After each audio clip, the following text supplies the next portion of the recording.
What's going on, Muscle Monsters? Align Gonzalez here, and welcome to another episode of Ask Align, where I take your questions directly from my Facebook fan page and answer them right here in one of these videos. So without further ado, let's jump right in. First question, how to get six-pack abs quickly?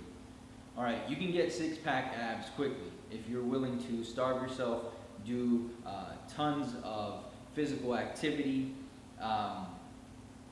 and if you're willing to, more than likely end up just bouncing back and putting on a bunch of fat as soon as you've reached your goal. All right, certainly not something I would recommend. What I would recommend is a little bit more of a strategic approach, right? Something that is going to allow you to maintain your muscle mass, maintain your sanity by still being able to eat enough, and something that's not going to cause you to have to do tons of activity that you don't necessarily enjoy. All right, so what I'm going to do for you is I'm actually going to link my 21-day fast abs program. It's completely free. You can grab that. I'm also going to link a video that kind of gives you step-by-step instructions on what I would recommend in terms of trying to attain six-pack abs without killing yourself while still maintaining your strength and your muscle mass. All right. Next question: how to correct muscle size imbalance? My left shoulder and triceps are bigger than the right side. Believe it or not, the overwhelming majority of the population have one side that's larger than the other, whether it be your shoulder, your arm, your pecs. We all have, to some degree, an imbalance. It's very rare to find somebody who is 100% symmetrical on both ends. And typically, this is something that will balance itself out as you put on muscle mass. Now, if you've been training for years and it's just getting worse and worse, then my suggestion would be simple. Whatever muscle groups you're trying to even out, focus mainly on unilateral movements for those muscle groups and never outwork one side over the other. Okay? Next question, how can I boost my testosterone levels naturally?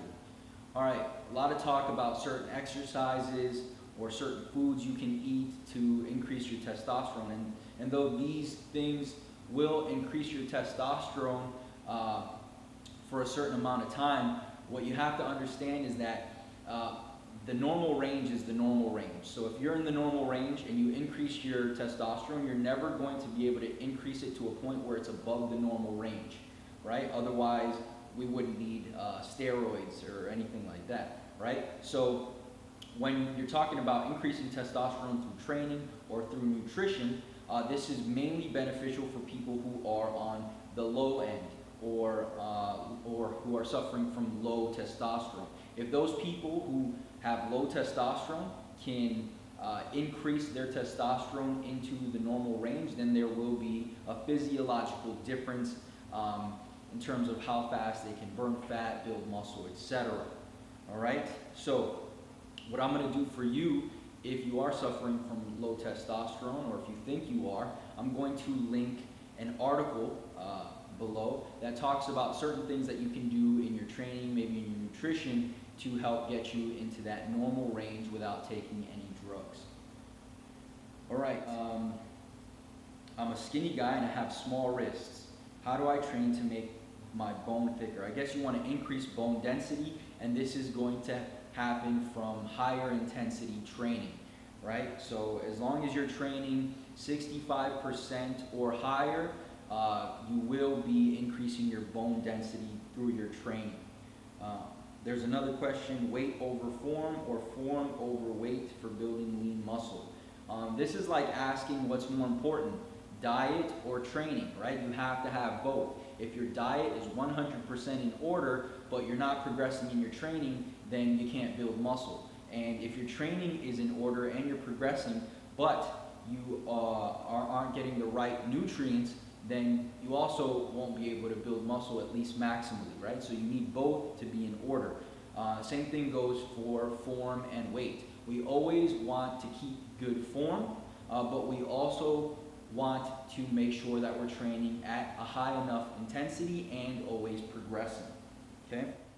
And last question, Want to know about stress in central nervous system while working out compound exercises? What's the impact and how does that work? You're talking about neural fatigue, right? We have local fatigue and then we have neural fatigue. Local fatigue is basically when we fatigue a muscle, right? And then neural fatigue is what most people would call frying the nervous system. And what happens is when someone trains at too high of an intensity for too long, you'll fry your nervous system, quote unquote, right? It's really just neural fatigue. So you start, you're not motivated anymore to go to the gym. You're possibly regressing. You're not able to push yourself as hard. And that's probably a good time to do a deload, a back off week, a week where you kind of just, you still train, but you decrease the intensity, or you decrease the volume, or you decrease both. And that should give you enough time to get over that neural fatigue, get back in the gym, and be stronger. And that's pretty much it, guys. I hope you enjoyed. If you did, click the like button below. Subscribe for more videos. If you want to get your questions answered, go to facebook.com/Muscle Monsters. Like the page. When I post a status stating that it's question time, leave your question and I'll answer it here. Peace.